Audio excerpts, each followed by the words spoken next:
नमस्ते बच्चों, मैं विशाल बंगाड़े मनीबाई गुजराती हाई स्कूल से। मैं आपको कक्षा छठी का विषय इतिहास और नागरिक शास्त्र पढ़ाता हूँ। पिछले वीडियो में हमने मौर्य साम्राज्योत्तर राज्य यह पाठ देखा। उसमें हमने शुंग वंश, इंडो यूनानी राजा, कुषाण राजा, गुप्त राजवंश, वर्धन राजवंश, पूर्वोत्तर भारत की राजसत्ताएं यह मुद्दे देखे। आज हम इस पाठ पर आधारित स्वाध्याय कैसे सॉल्व करना है यह देखेंगे। चलिए पहला प्रश्न देखते हैं, बताओ तो। उसमें पहला है, भारत में सोने की सिक्के ढालने का प्रारंभ करने वाले राजा वह है कुषाण राजा।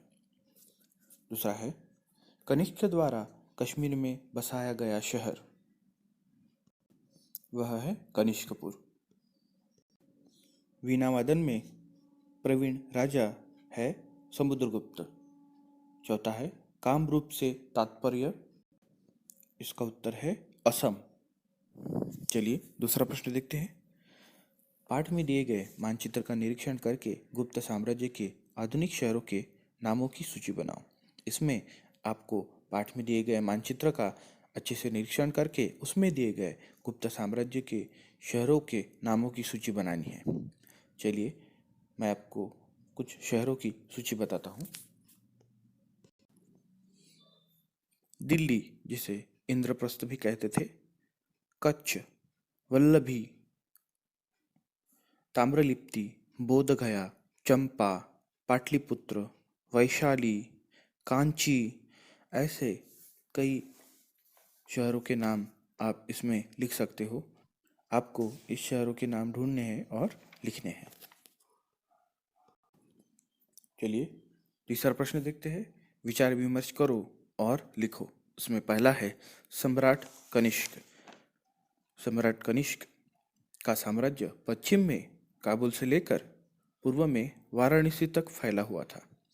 कनिष्क ने सोने और तांबे के सिक्के बनाए थे। कनिष्क के कालखंड में बौद्ध धर्म की चौथी परिषद कश्मीर में आयोजित की गई। कनिष्क ने कश्मीर में कनिष्कपुर नामक शहर बसाया था। श्रीनगर के समीप कामपुर नाम का गांव ही कनिष्कपुर होना चाहिए। कनिष्क के कालखंड में अश्वघोष नामक कवि हुआ। उसने बुद्धचरित और वज्रसूची ग्रंथ लिखे। कनिष्क के दरबार में प्रसिद्ध वैद्य चरक था। चलिए अभी दूसरा देखते हैं, मेहरौली का लौह स्तंभ। दिल्ली के निकट मेहरौली में एक लौह स्तंभ है। यह लौह स्तंभ 1500 वर्षों से भी अधिक प्राचीन है, फिर भी उसमें जंग नहीं लगा है। यह लौह स्तंभ प्राचीन भारतीयों द्वारा तकनीक में की गई उन्नति का प्रतीक है। इस लौह स्तंभ पर अंकित लेख में चंद्र नामक राजा के उल्लेख के आधार पर यह माना जाता है कि यह लौह स्तंभ चंद्रगुप्त द्वितीय के कालखंड का है। चलिए अगला प्रश्न देखते हैं। पाठ में उल्लेखित विभिन्न ग्रंथों और ग्रंथकारों के नामों की सूची बनाओ। इस पाठ में अनेक ग्रंथ और ग्रंथकारों के नाम आए हैं। चलिए देखते हैं। कनिष्क के कालखंड में अश्वघोष नामक कवि ने बुद्धचरित और वज्रसूची नामक ग्रंथ लिखे हैं।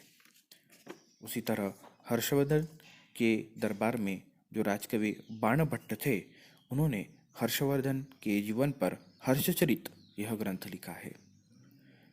राजा हर्षवर्धन ने खुद 3 संस्कृत नाटक रत्नावली, नागानंद और प्रियदर्शिका यह लिखे हैं। चलिए अगला प्रश्न देखते हैं। प्रश्न 5वां, गुप्ता राजवंश और वर्धन राजवंश की तुलनात्मक तालिका निम्न मुद्दों के आधार पर तैयार करो।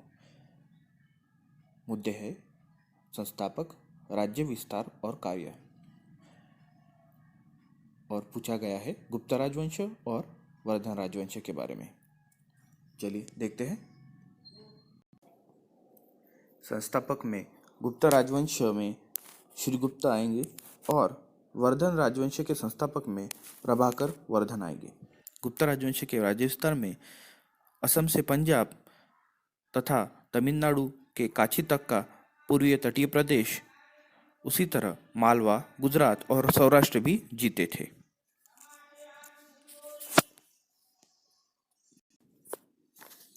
वर्धन राज्य के राजवंश का राज्य विस्तार हम देखेंगे। दिल्ली के निकट थानेसर में राज्य की स्थापना हुई थी तथा राज्य का विस्तार नेपाल, दक्षिण में नर्मदा नदी, पूर्व में असम और पश्चिम में गुजरात तक हुआ था। इसका कार्य आपको खुद को पढ़कर लिखना है। चलिए अगले प्रश्न की ओर बढ़ते हैं। शब्द पहेली हल करो। देखिए इसमें आपको एक बॉक्स दिख रहा है, उसमें कुछ नंबर दिए गए हैं। उसके नीचे आप देख सकते हो खड़े शब्द दिए गए हैं और कुछ स्टार के द्वारा छिपाई हुई शब्दों के साथ आपको वर्णन किया गया है और उन शब्दों को आपको ढूंढकर इन बॉक्स में जो नंबर पे आपको व्याख्या दी गई है, 2 नंबर की व्याख्या का उत्तर आपको 2 नंबर के डब्बे से लिखनी है। खड़े शब्द आप 2 नंबर का अगर आपको उत्तर आए तो 2 नंबर का वाक्य क्या खड़े शब्दों का उत्तर आपको खड़े बॉक्स में लिखना पड़ेगा तथा आड़े शब्दों का उत्तर आपको आड़े बॉक्स में उसी नंबर से लिखना है। चलिए हम 1-2 व्याख्या का उत्तर देखते हैं। चलिए अभी खड़े शब्दों में आपको 2 नंबर पे देखिए, स्टार स्टार के पराक्रम का वर्णन प्रयाग के स्तंभलिक में पाया जाता है। तो आपको 2 नंबर से ये खड़े शब्दों में आता है तो आपको 2 नंबर से उसका आंसर लिखना है। इसका आंसर समुद्रगुप्त है। तो आपको देखिए जो मैं यहाँ से एरो दिखा रहा हूँ, आपको यहाँ से यहाँ तक समुद्रगुप्त, यह नाम समुद्रगुप्त ऐसे लिखना है। ठीक है। चलिए वैसे ही आपको अगर आड़े शब्द में आए हुए शब्दों लिखना है तो पहला देखिए स्टार स्टार दिया है, ने गुप्त साम्राज्य का विस्तार पश्चिमोत्तर में किया। इसका उत्तर है चंद्रगुप्त दूसरा। तो आप 1 से आड़े दिशा में लिखना चालू करोगे। देखिए मैं एरो के द्वारा आपको बताता हूँ। देखिए यहाँ से यहाँ तक आपको आड़े शब्दों में इसको लिखना है। ठीक है, जो ब्लैंक है वहाँ तक लिखना है चंद्रगुप्त दूसरा। ठीक है, तो इस तरह आपको यह शब्द पहेली को हल करना है। इसके सभी उत्तर आपको पाठ में मिल जाएंगे। इस तरह आपको इस स्वाध्याय को सॉल्व करना है और अपने नोटबुक में लिखना है। चलिए इसी के साथ यह वीडियो समाप्त होता है। मिलते हैं अगली वीडियो में। धन्यवाद।